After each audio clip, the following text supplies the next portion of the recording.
So, good morning, Fidelity.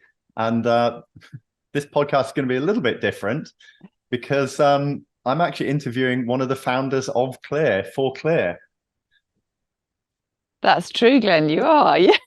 So, I feel like this interview it could be an interview that could go both ways. But I'm gonna grab the steering wheel. And I'm going to start with my usual question of what brought you to this moment?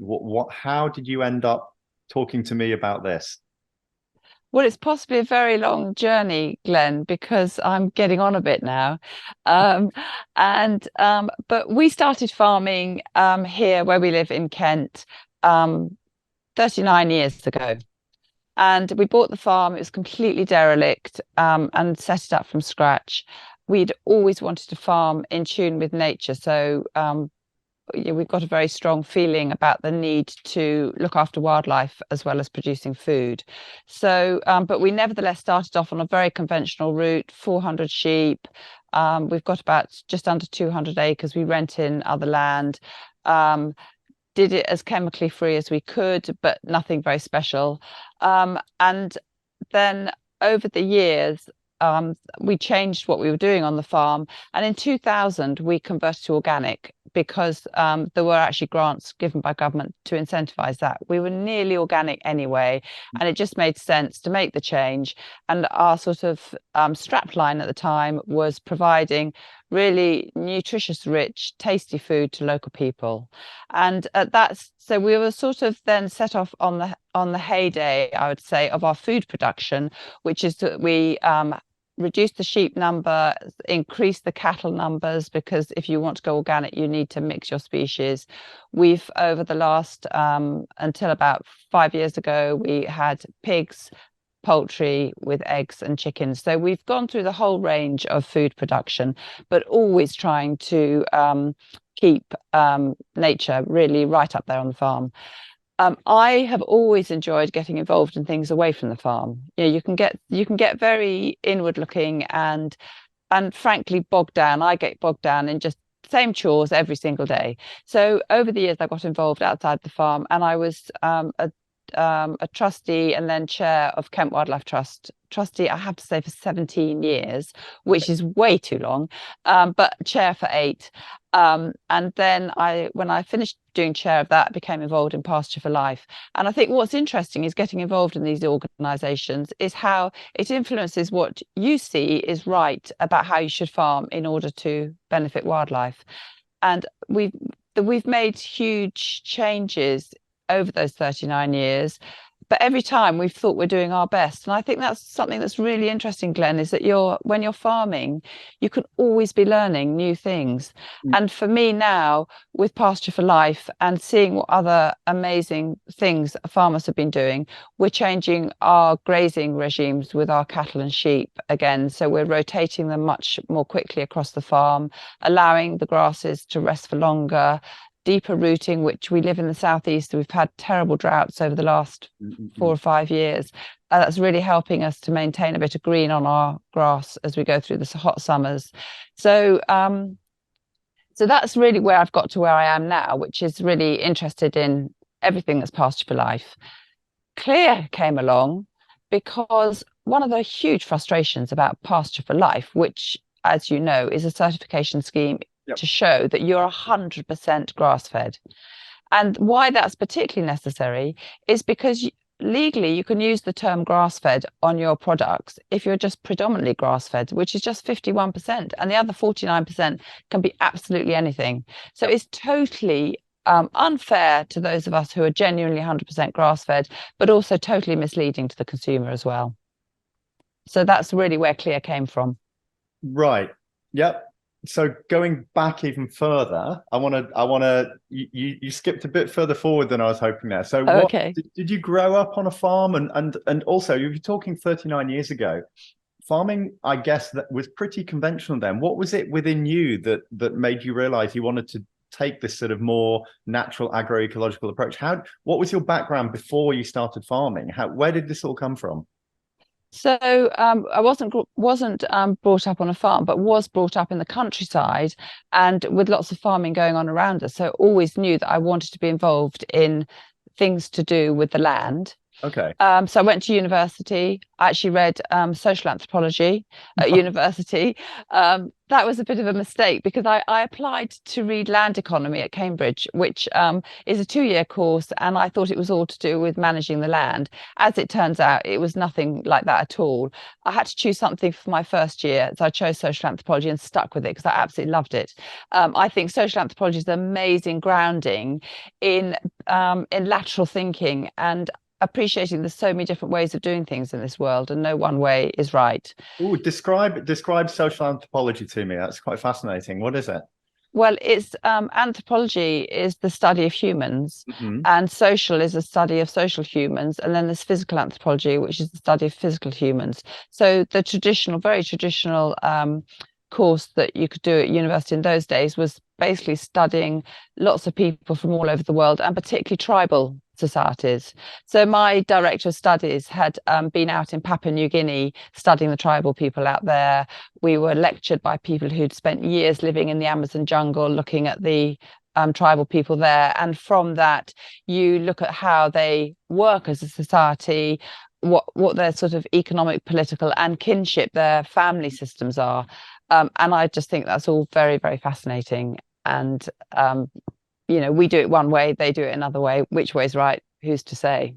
Now I can sort of see the beginnings of a pattern that probably was the idea of farming in a way that you could describe as indigenous, and that and I think that might have set your brain up for holistic system thinking rather than kind of, if you'd have studied a science degree, you might have had a bit more of a kind of a linear reductionist approach, which is how conventional farming tends to happen. Do you think that kind of set your brain thinking in a particular way so that you brought those ideas into farming? It may be that. It may also be that we bought the farm in 1984, and in those days you could literally sell a house in London and buy a farm in Kent, a very, very rundown farm. Right. It had no fences, no gates. It had absolutely nothing on it. So we were also starting from a blank canvas. And I'll never forget I think it's my mum gave us 4 sheep when we first moved here. There were no animals on it either. And we had a party to celebrate moving here. And of course, the first thing that happened was the sheep got out, and there were no fences to stop them once they'd got out. And we were literally trying to rugby tackle them before they'd legged it about a mile off onto the main road. So we started from a blank canvas, and I think that's a rather special place because you've got to decide what you want to do. And also hadn't been to agriculture college, hadn't really got any preconceived ideas about how we should do it. That might have helped. I think that really, really helped. So you weren't sort of starting programmed, as it were. No. We quickly did have to get livestock in because we had to pay for this place we'd bought. And we were given advice by a local friend who was also a land agent. And he said, just go for sheep. Your land's perfectly suited to it, and just start somewhere.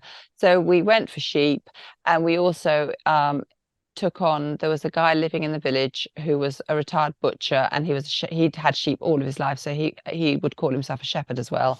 And I learned absolutely everything about sheep from him. He worked for us 5 days a week. Martin and I were both doing our jobs in London still. And so I learned everything off Rex. I've just learned it as I've gone along.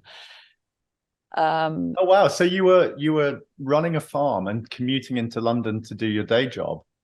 I was commuting to start with, and then so my day job, I was a parliamentary lobbyist, Right. lobbying on disability issues. So Okay. I was around at the time when the Disability Discrimination Act was going through, and there was a lot of really interesting stuff going on in the disability lobbying world. So it was moving from being a world where organizations were set up to represent disabled people and lobby for them, because there was a rather patronizing attitude towards disabled people doing it to themselves, to an incredibly strong movement coming through of young disabled people who wanted to do it themselves.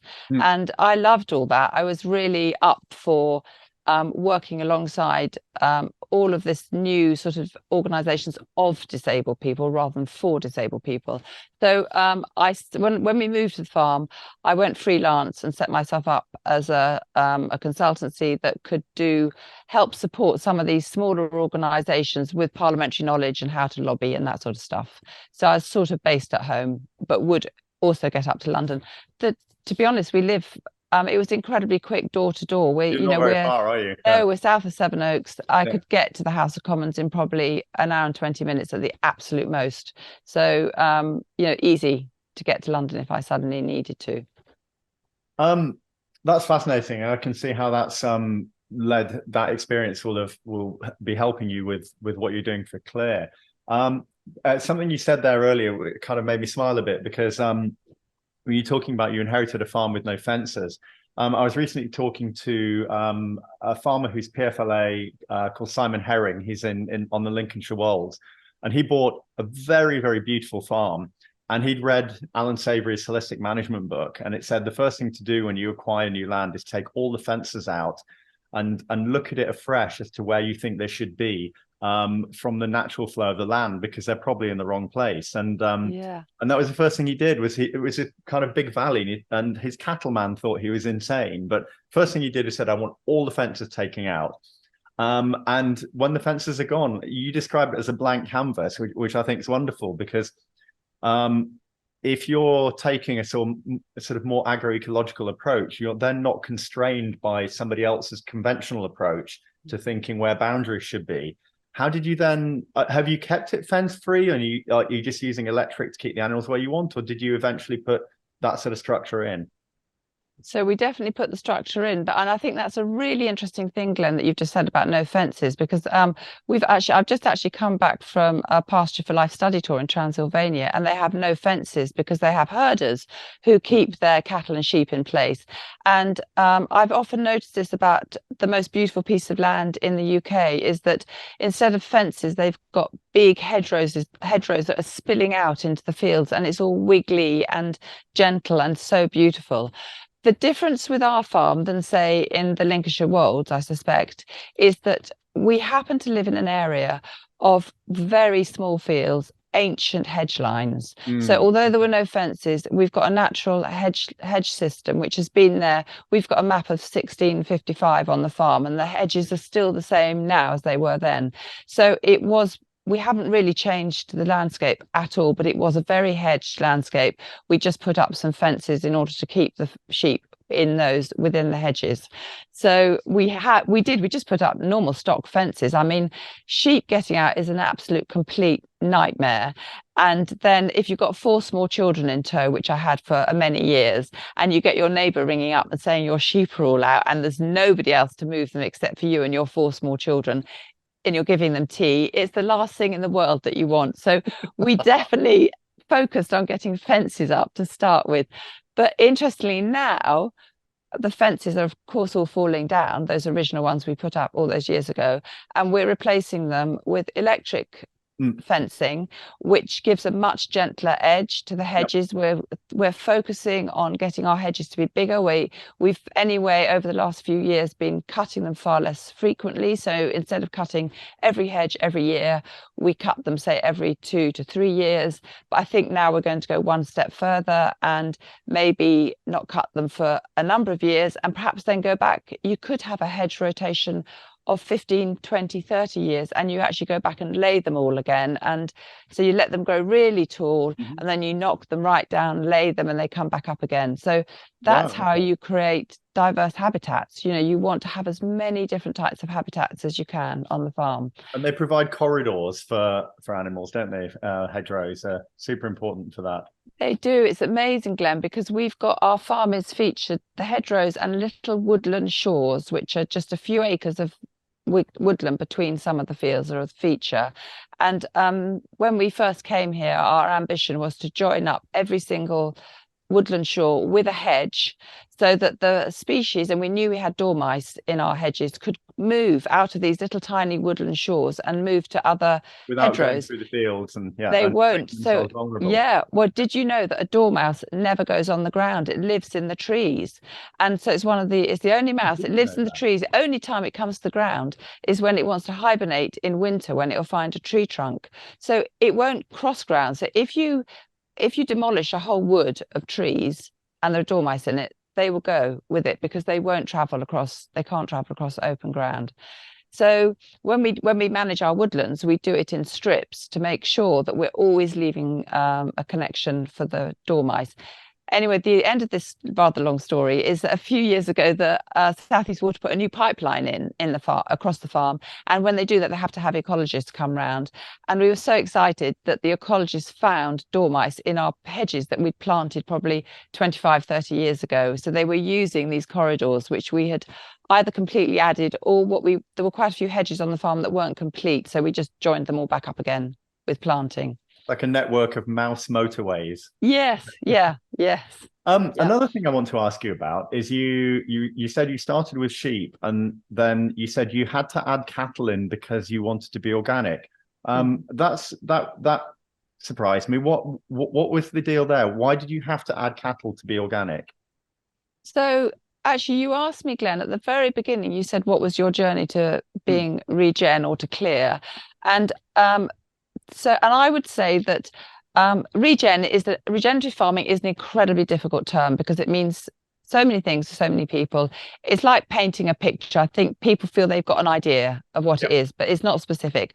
So in many ways, organic is organic is regenerative, and it's all about reducing your inputs, not worming your sheep, not using chemicals unless you absolutely have to. You have to prove that you have to. So the worming thing is the business about mixing your livestock. So if you're organic, you should not, and your sheep get worms, which sheep frequently do get worms, particularly if they're going back on the same fields all the same time. There's a build-up of parasites.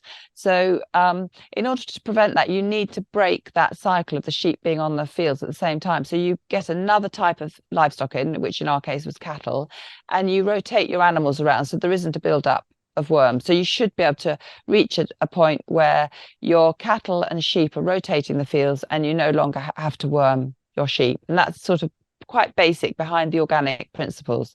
And it's also a very regenerative way of farming. That's super interesting. I mean, I often have said that there are no monocrops in nature, but there are no monocrops of animals in nature either. So I guess you're starting to mimic natural systems a bit more, where you wouldn't just have one grazing animal providing ecosystem services. There would be more than one mixed in together. That's fascinating. Yeah.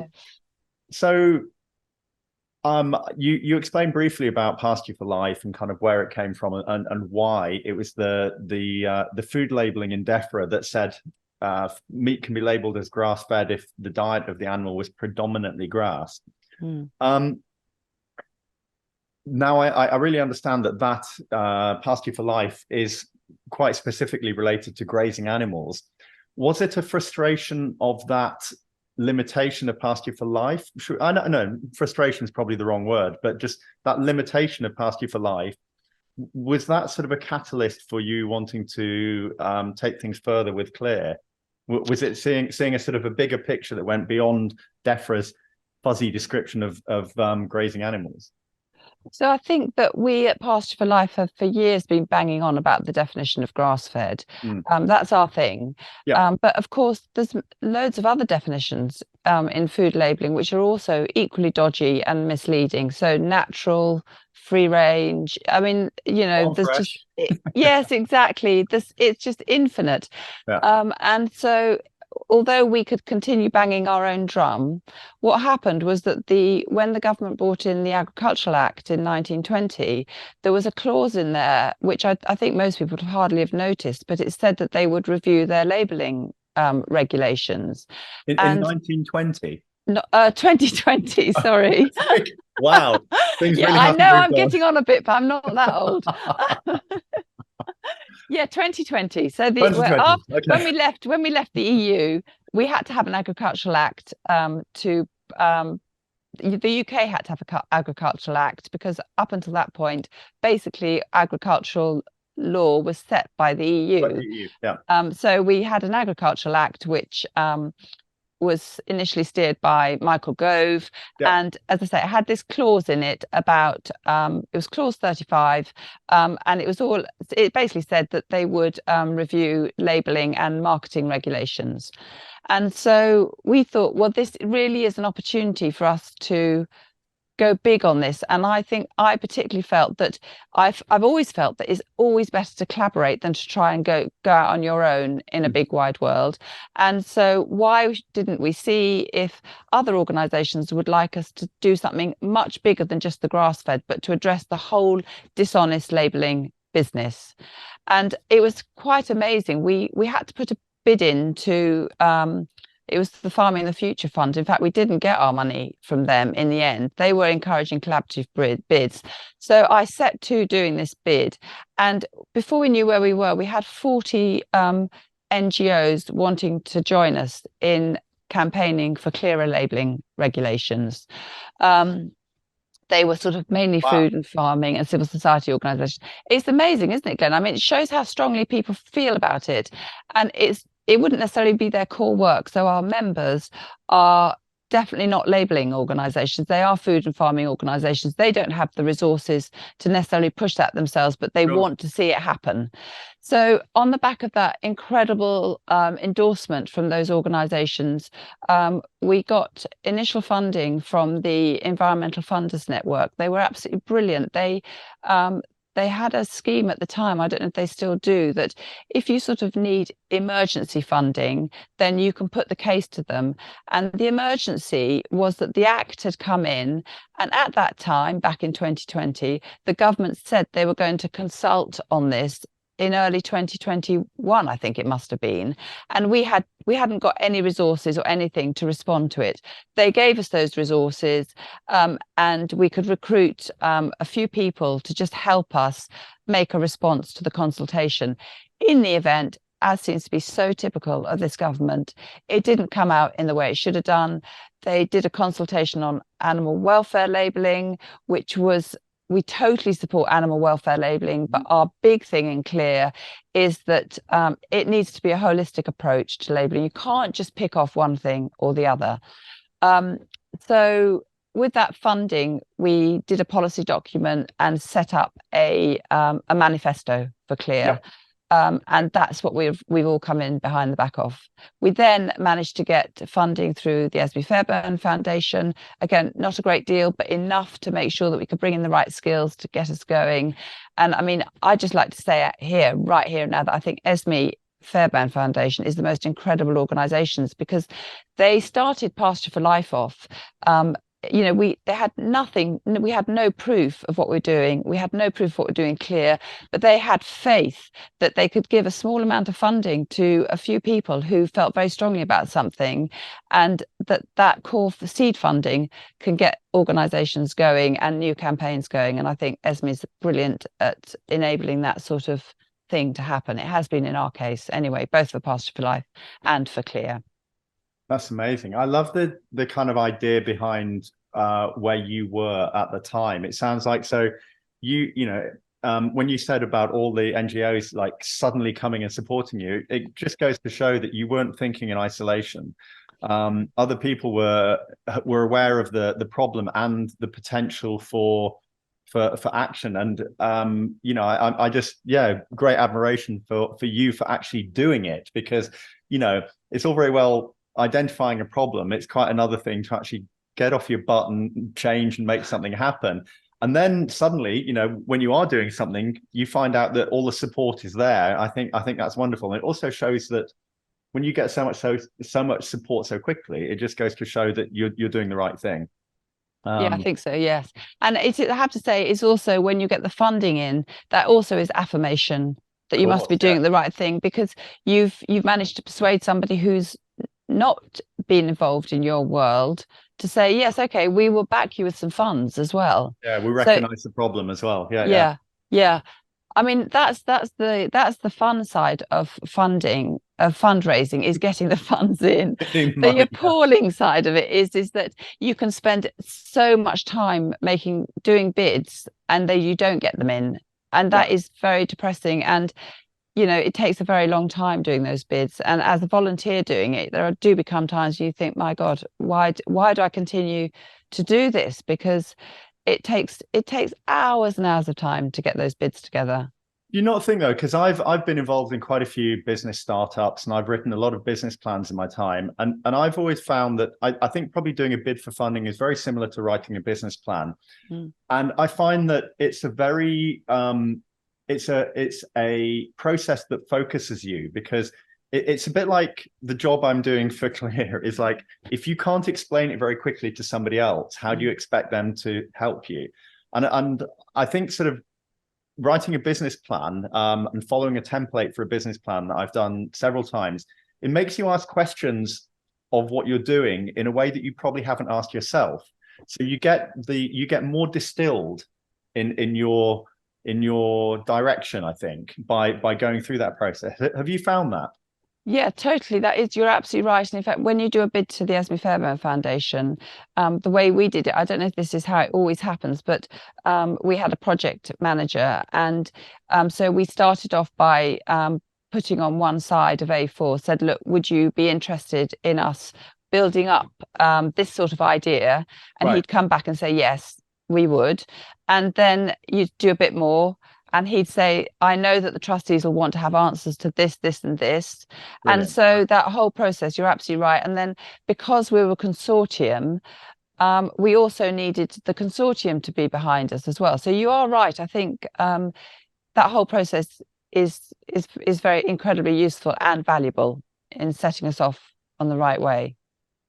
Yeah, fantastic. So I think now we've probably kind of got ourselves to the point where we've identified some of the problems that C.L.E.A.R are trying to solve, but I'd really like to kind of dig a bit deeper into that. And like, I think we all have our personal favorites, as it were, or the things that really irk us the most. So what for you is if there was one label that just gets under your skin, or one claim made on packets of food that really irks you, that C.L.E.A.R is trying to solve, personally, what would it be? What's the one that just makes your blood boil?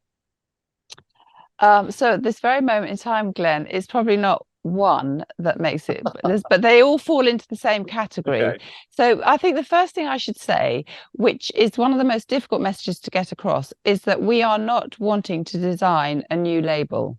What we're saying is that there are some very basic principles that have to be behind an honest labeling system.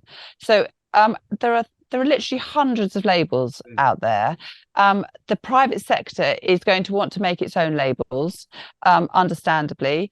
But we're saying that there are the three main principles that have to be applied in order to do our utmost to make sure that label really does reflect what's going on in the food.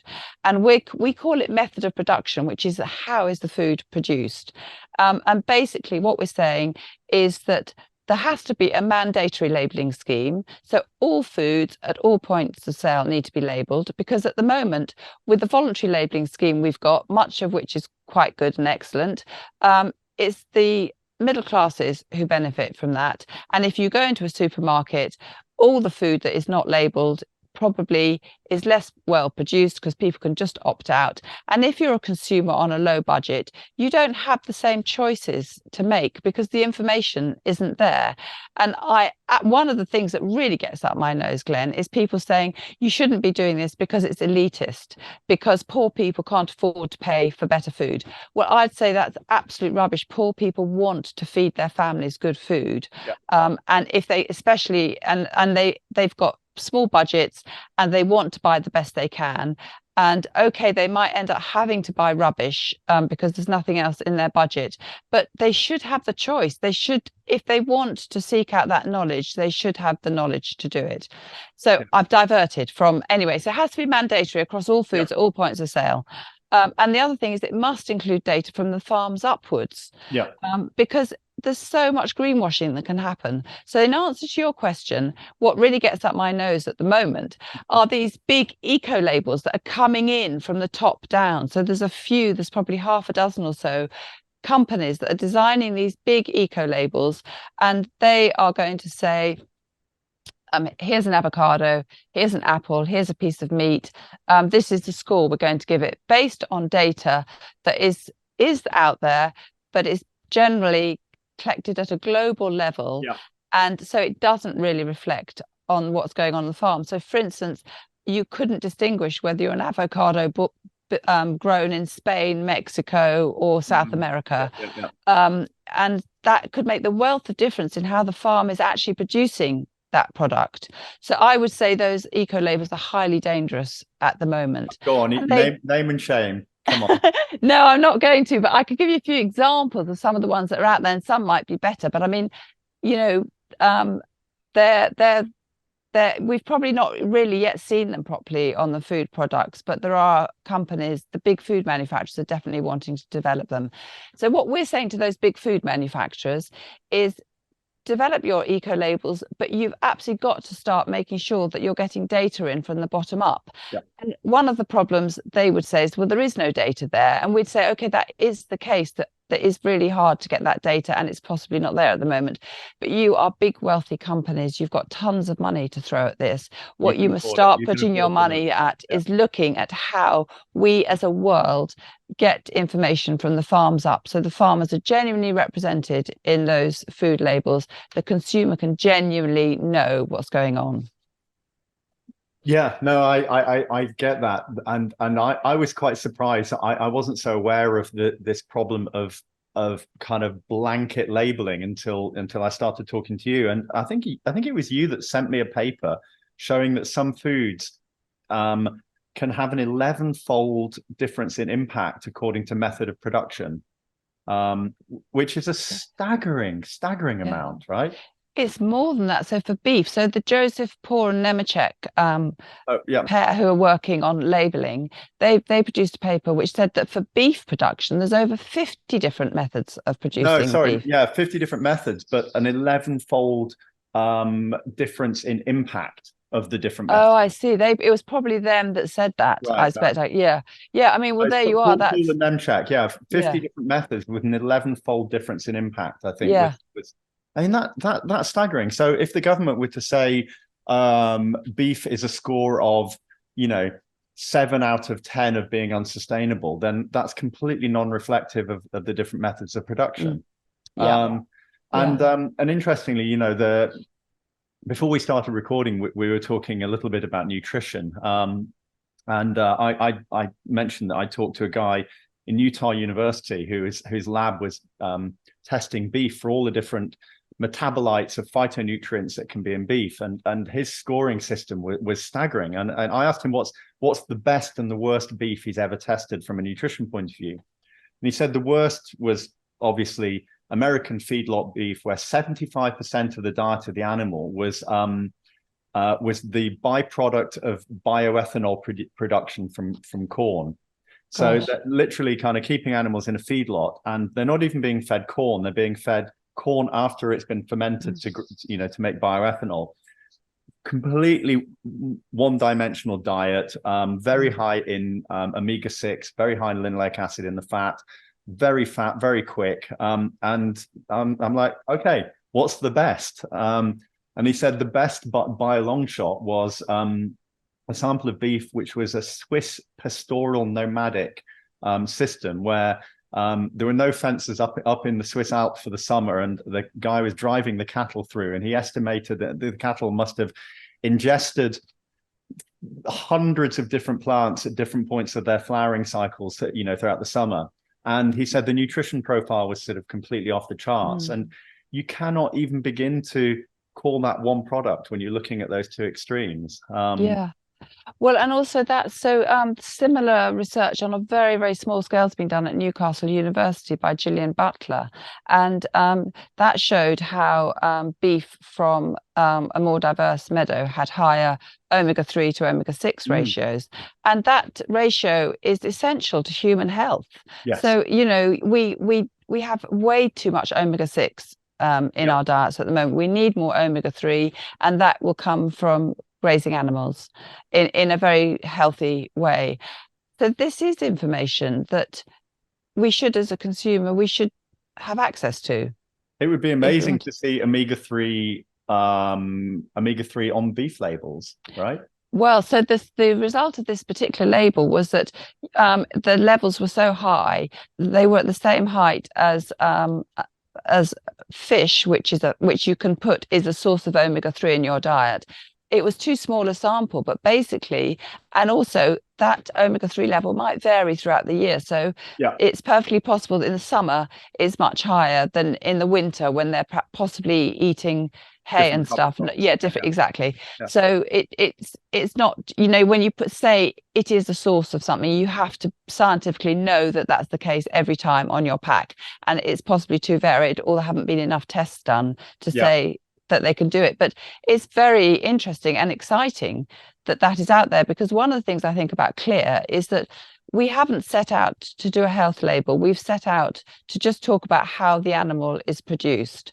But actually, I feel in my heart that the two are completely aligned to each other. And if something is produced in an incredibly environmentally friendly and regenerative way, it's probably also healthier and more full of nutrients. Yeah. That would need to be proved by people who are scientists, and I'm not. But I think this is if you look up the work of Stefan van Vliet, he's the guy I mentioned who's working out. He's a Dutch guy working out of the lab in Utah. That's exactly what he's saying. Is that yeah, you pretty much his angle was you pretty much don't even need to ask the question of how the animal was farmed. If you can look at the nutritional profile, that will tell you everything you need to know, because complex food comes from a complex environment.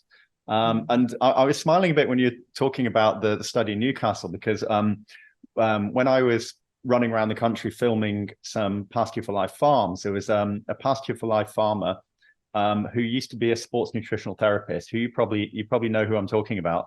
And she would send her steaks off to the lab. She's in Essex, I think. She would send steaks off to the lab because she wanted to know how she was doing.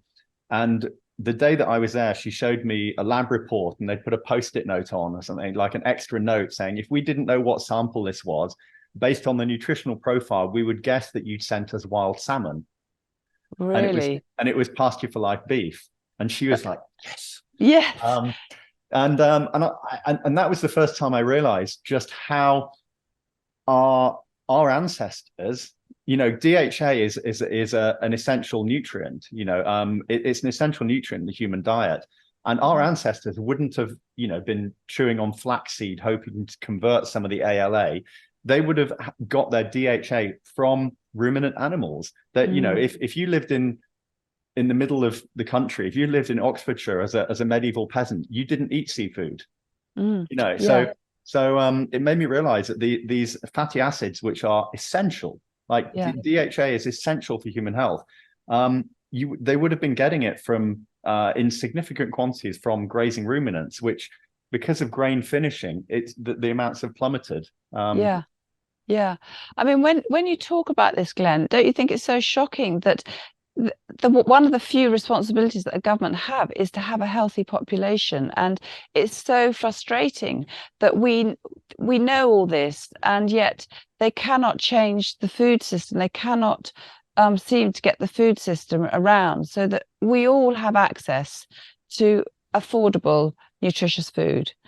And I know it's a massive task. Now we've gone down this route of fast food, fast meals, picking things off the shelf, and there's a loss of culture of cooking and any knowledge at all about where your food comes from. It is a massive task, but it has to start somewhere. And clearly a label can't do the job for them, but at least a label is a beginning, Of and an it's awareness. a beginning of awareness, but also a beginning of the principle that the actual farming system is reflected up towards the consumer in some way or another.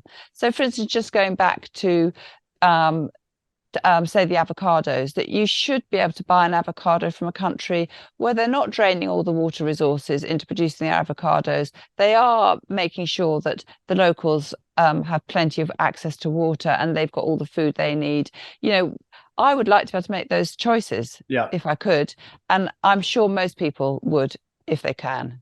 No, I'm slightly smiling when you said avocados because I absolutely love avocados, and I've written some quite scathing blog posts about how terrible for the world avocados are, and then started feeling really guilty about buying them from the supermarket. And I found I think it's called Farm Direct, and I started buying once a year a box of Spanish avocados, organically farmed, direct from the farmer, and turn them into guacamole and chuck it in the freezer, and that keeps me going for the year, and it's kind of guilt free because I mean that avocado is probably as good an example as beef in terms of there is nothing inherently damaging about an avocado tree.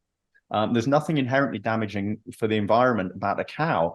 It's the method of production is so important. It's absolutely crucial. And the environment, is it in a suitable environment for that organism is part of the battle. Is it treated as part of an ecosystem, or is it separated?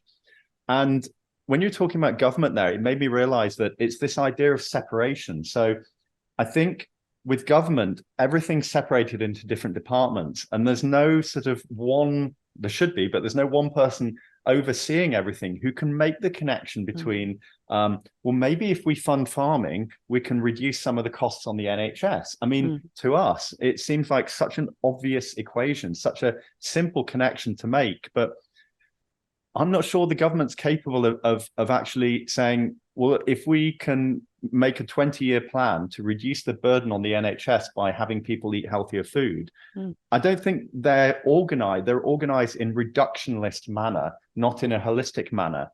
And I think that's part of the problem. I totally agree, Glenn. But I was yesterday, you and I both just come back from the amazing groundswell. And the last talk I listened to yesterday was Helen Browning, who heads up the Soil Association, interviewing Lord Benyon, who speaks for the Tories, Daniel Zeichner, who was talking for Labour, and Stuart Roberts, who is a farmer. He was deputy president or something of the NFU, speaking for the Liberal Democrats. And this point was made about exactly that, about the budget, something which I've been thinking for ages. It just makes such sense. And actually, I was thinking that's really interesting hearing those three. There's a glimmer of understanding that this is something. Right. I mean, whether it ever happens is another matter altogether. There is a glimmer of understanding. The other thing, Glenn, I think is completely upside down. It sort of relates to all of this. Is that why do we, as excellent Soil Association and Pasture for Life producers, have to spend money on getting our food certified in order to prove to the public that it's good? It's totally upside down. And really and truly, we should start off with a system whereby if you don't make any bad inputs into your food, you don't have to say anything about it. That is how food is expected to be produced. If you want to start using chemicals, then you have to get a license or a certification to do it, and it goes on the packet. So if stuff isn't labelled, I mean, we could do away with C.L.E.A.R if we did this. If stuff isn't labelled, it means it's produced in harmony with nature, and all is good, low inputs, and you don't need to worry about it. But you start to see the things that go into your food on the label because you've had to get a certification for it, and you have to pay to get that certification. So you have to pay to do bad things. At the moment, we have to pay to be doing good things. It's upside down, isn't it? That's we need to stay with this one for a bit, because that's a phenomenal bit of lateral thinking, which I hadn't really considered. I mean, I understand that C.L.E.A.R as a campaign, obviously, like every charity, you should want to make yourself obsolete. That should be the aim of, you've accomplished your results if the world doesn't Yeah. need you anymore. Yes. But what an astounding thought. It is true that the best practices have to prove that they're doing better practices. And what an amazing thought that should or could be the default. Mm. And Yeah. and it could be, I imagine a world where the label shows you what has a score for pesticide fertilizer use, not doing it. Yes. Yes. That would be Yeah. incredible. Yeah. Yeah. We'd also be we'd then be doing away with all of the great organizations that support us, like the Soil Association, OF&G, Pasture for Life. But anyway, that is wishful thinking. But I think with these ideas, Glenn, maybe you just have to put it out there and say things that seem quite bizarre. So we might have been saying, I'll never forget Michael Gove when he came to the first Oxford Real Farming Conference, which must have been 5 years ago. And we all cheered him. We absolutely loved what he was saying. And I said to him at the time, because a few of us went into a room, wouldn't it be brilliant if your vision could be led by the Prime Minister and not DEFRA? So the Prime Minister is heading up the production of very good, healthy food in tune with the environment. And you bring together the NHS, the food and the farming budgets together, and you approach it in that way. And he said something like, well, it would be brilliant, but it's just that is beyond the way the government runs at the moment. But you just need to start putting ideas out there. And I think maybe it might take 5, 10, 15, 20 years for them to actually get currency and start going. But you should say these bizarre ideas. And that I think this one about no labels for good food, maybe in 20 years time we'll say, that we're getting there now. I think a good mindset to take when you have these ideas, though, is to give up any sense of ownership of the idea. So to put it out into the world in a way that is kind of considered open source. And really just be not afraid to disseminate good ideas and get them in front of it, because it's all very well having an amazing idea and think, oh, but this is our idea. Well, surely the point of that is for somebody who can make the change to latch onto it and say, even if they say this was my idea, I don't care. Let's, if it makes change happen, it's kind of good for the world. Totally agree. And I think we would all work together so much better if we didn't feel possessive about things like that. I completely agree. And also ideas build on ideas. So it's like a sort of it's like throwing a stone in a pond of water. You put the stone in and it ripples out, and everything comes in around it. I think don't fuss about who said what. Just get on with it. Do it. Just get on and do it. So I think now seems to be a really good. I think we've kind of really nicely identified what the problems are. I think now's the time to ask you, in terms of action, what's C.L.E.A.R doing about this? What's the actionable point of C.L.E.A.R? And for someone listening to this who's not involved in directly involved in food farming, they're a consumer, they're interested in their health, they're interested in the environment. How can they support what C.L.E.A.R are doing? So that's two questions in one. What is C.L.E.A.R doing, and how can someone not directly involved support what C.L.E.A.R is doing through actions?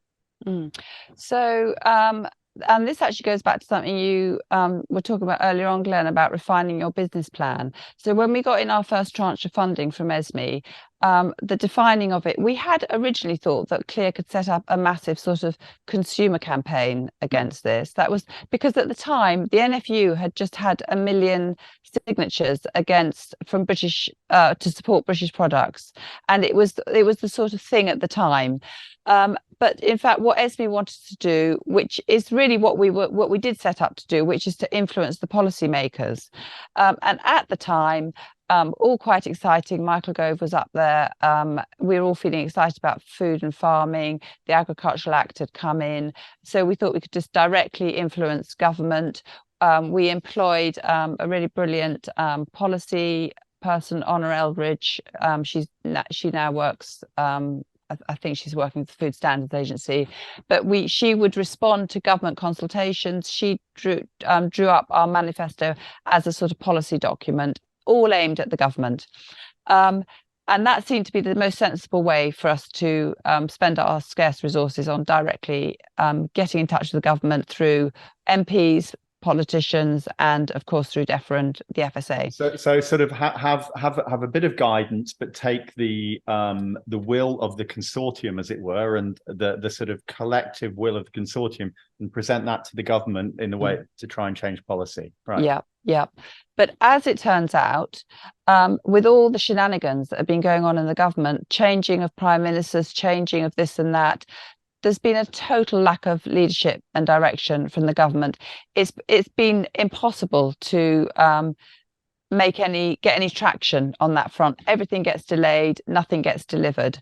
So we decided, and again, this is the advantage of being a really small outfit. We can be very nimble, and partly because a key player in us is Catherine Chong, who you'll probably interview, but she is a professional. She's trying to duck out of it, but we're going to. I know she is. Well, you must get her, Glenn. I know. Yeah. So she's got she works for. She's a climate scientist, and she works for big industry. She knows about ESG, which is economic, social, and governance requirements of these huge companies. She understands, totally understands where they're coming from and how they work. She can talk business. She can talk business, yeah. And even if she might not want to talk business, she's got her knowledge is from that. And she doesn't like me saying this about, but she's like a sort of spy for us. She can tell us what their response would be to this, that, and the other. So we realized that we weren't going to make any progress doing it directly to government.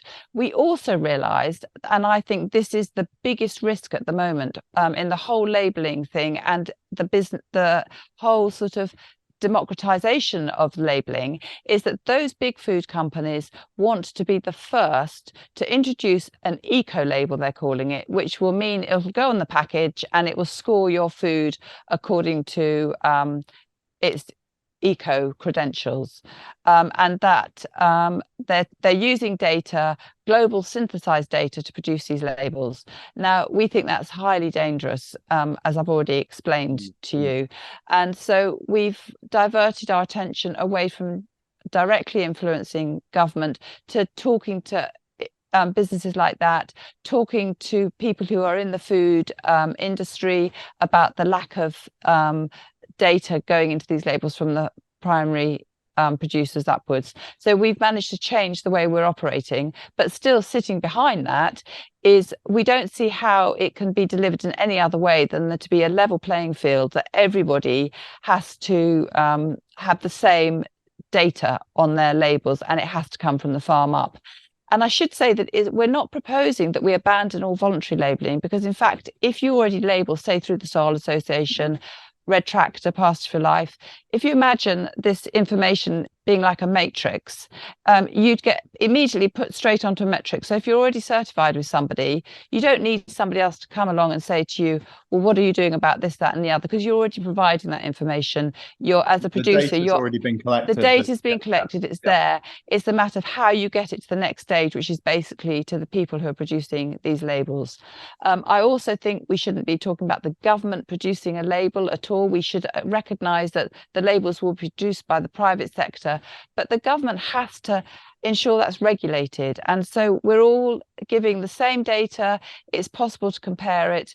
I mean, being realistic, Glenn, this should be happening at a worldwide, given we have a worldwide food system, it should ultimately be produced, across the world. There should be metrics that every farm should be trying to global standards. Yes, exactly. So maybe it's something quite simple, like you do start doing soil tests, you do start looking at how you're repairing your soils if they've been damaged, and those are the sorts of things that would go into this metrics.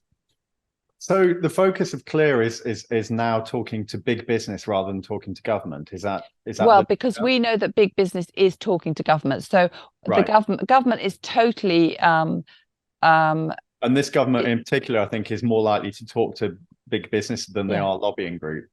Definitely. Well, just look, they've just set up the Food Data Transparency Partnership. So that was set up about a year ago in response to Henry Dimbleby's food strategy, Yeah. and of the many, many things that were just kicked into the long grass by the government. The one thing they said they would continue to do with was to look at this labelling issue. So they set up the Food Data Transparency Partnership, claiming it was going to bring together all the various government departments that deal with labelling and the stakeholders. But actually, they're starting off by just bringing in the big food manufacturers and looking at their scope 3 carbon emissions. So it's very narrow. It's taking a siloed approach again. And they say they'll have working parties and open it out. But I would argue, surely we should get off on the right way, which is to set the principles, which it has to be holistic and it has to be bottom up. And they've done the complete opposite. They've siloed what they're going to look at and taking it from the top down. Of course, you have to start somewhere, but I would say where you actually have to start is looking at how you're going to get this data from the farms, how you're going to collect it. That's, it's that bad at the moment that there's no set system for collecting. There's loads and loads of really good work going on what sort of data should be collected. I mean, the Global Farm Metrics doing it, the Soil Association Exchange is doing it. There is a lot going on at the moment to collecting that data. And so C.L.E.A.R is saying, don't let that stop at the farm gate, just so farmers know what they're doing. Make sure that data is then articulated on through, so eventually the consumer can see what's happening from the farms that they're buying their food from. And but right now, the second part of my question was what can a consumer do now to support C.L.E.A.R? So, and I think this is a sort of a two-pronged approach. What can they do in terms of their buying choices, but what somebody who's really engaged with what we're doing? Let's talk about the semi-engaged and the really engaged. So the semi-engaged person who understands what we're talking about and understands the problem, but isn't going to start writing angry letters, but just wants to make better choices. What can that person do? And then somebody who is engaged, who really said, no, actually, I believe in this enough to want to help. What can that person do? So I think the really engaged person actually quite simply could write to their MPs, and just an MP believes that for every letter he or she receives, there's probably at least 10 other people who are thinking the same. So it does make a difference to write to your MP and say, I'm shocked by these eco labels. I want to know what's happening from the farm up in my labels. They could start writing to their MP. That's a very simple thing to do. That's and very easy. Does make a difference. Yeah. If you, I mean, I believe, and Glenn, that's partly why I'm so excited to have you on board with C.L.E.A.R at the moment, that we as C.L.E.A.R can do an awful lot more to enlighten the consumer as to what the problem is, and they could start becoming a consumer who does want to do a bit more about it. I mean, I feel that maybe as consumers generally, we should all be a little bit more activist in the way we approach our lives, and do a bit more to try and influence that change. And because this is the change that ultimately does have to happen at policy level, they've got to work out, it's no good just thinking, I'm only going to buy food that's got labels on it, because that's really, really slow burn. And you could easily say, I'm only going to pick up food that's got good labels on it. But I just think that's too slow a burn for this. And we do need people to be a bit more activist about it, share things on social media if they like it, just try and generate a bit of noise around this issue. One of the things we were quite surprised at in the small C.L.E.A.R team who actually are operational, when we talked to some of our consortium members, how unaware they are of the danger of these big eco labels coming down that aren't reflecting the realities of how their food's produced. These, and they have a sort of invidious effect on people, because they will appear on food. And if you're a consumer and you go into a supermarket and you see something that's got a traffic light system on it, it will, you might not spend any time looking at it or wonder what it's all about, but I think it has a sort of invidious impact on how you start to make your choices. And I think that is quite dangerous. But purely looking at this sort of purely from a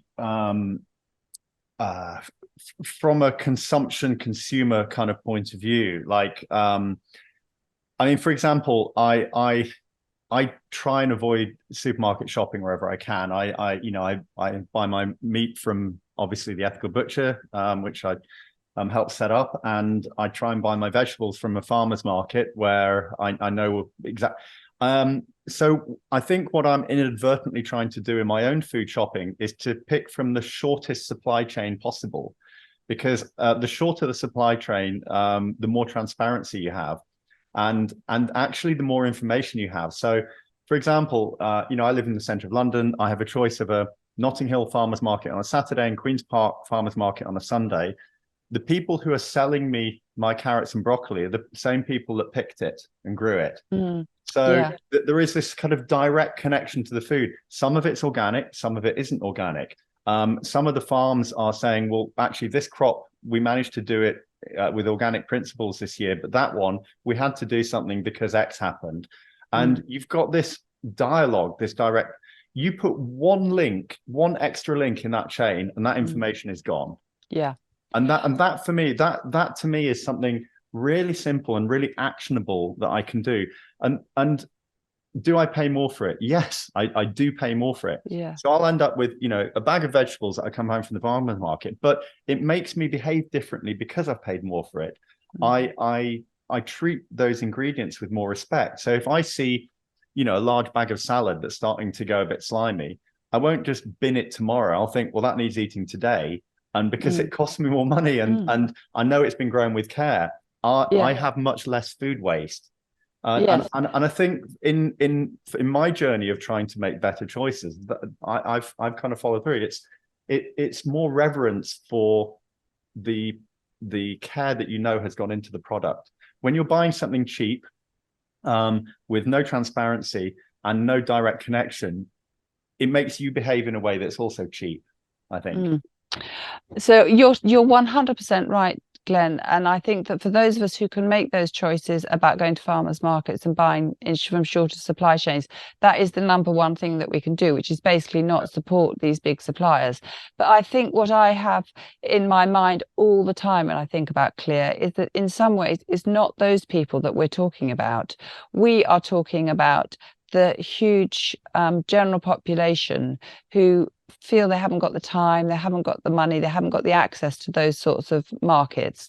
And so C.L.E.A.R is thinking about the longer supply chains, which are far more complicated and much less transparent. And so how do we deal with those longer supply chains? And that's what we're there to do. And also I personally feel very, very strongly about the fact that everybody, however poor they are, should have access to this information. And it's those people, often poor people, are time stretched, they still want to be able to go and buy their stuff from the supermarket. So I think what you describe is not what C.L.E.A.R is working out as a human being, I mean, as a fellow food campaigner. I would definitely say, so do exactly what you're doing. But I'm in a very privileged position. And I also recognize, not without some huge sense of irony, that living in central London, I have access to farmers markets and that direct connection more than my friends that live in the countryside do. Yes, that's true. Yeah. Because of the population density, you can have a farmer's market that is incredibly profitable. But I've got friends who live out in rural Nottinghamshire, where I grew up. Their only choice for shopping is large supermarkets. Well, it's those people that C.L.E.A.R is trying to sort the problem out for, yes, exactly. In a way, because they can't speak directly to the producers. They've got to go to supermarket. And so somehow, what I like to try and imagine this, that you're just presenting a tiny little means of the farmer and those people being in connection with each other. And why I say I don't think it's anything to do with budgets is that we at home sell our meat directly to people just like you, Glenn, who make the effort to come to the farm, and they'll buy a few months supply of meat, put it in the freezer. We're not open all the time. And I'm absolutely amazed at how it's not the wealthiest people who come along and buy our meat off us. It's people who really mind about where their food comes from. That it's not obviously they're not on the bread line, but a lot of them I know are not wealthy people. They're thinking carefully, and they have made a decision. Probably most of them eat a lot less meat than maybe the general population do, but they care about it enough that they're going to go out of their way, come to the farm and buy a load of meat and stick it in their freezers. And that's because they want the knowledge about where it's come from.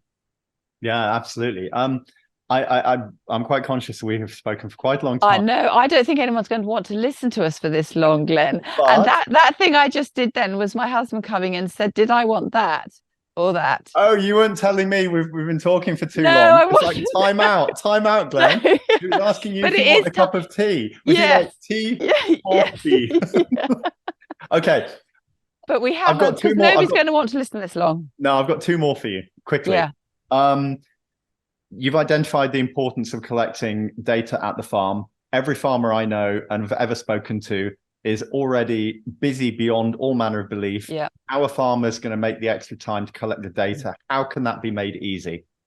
So again, I would say that this is where the role of the big food manufacturers have. If they want that data on their labels, they are in a position to actually either pay the farmer. In fact, farmers probably should be paid for that data they're producing if it's going up onto the label.